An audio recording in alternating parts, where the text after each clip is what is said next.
مش قادرة اخد نفسي. في ايه بس يا نبيل مالك؟ تعبت مروة. عاوزة ارتاحي. ضغط. لا عايزة اشرب حاجة. خليكي معايا اسراء عشان ما تسيبنيش. وانا جاية معاكي. لا اقعدي يا امينة، اقعدي، خلي اسراء معايا.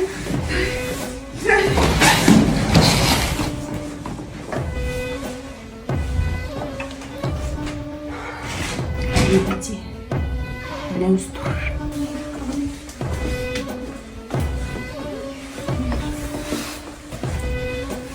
حاسة انك تسكتي وانا مش تعبانة ولا حاجة. اسمعي، انت معايا في الموضوع ده ولا لا؟ موضوع ايه؟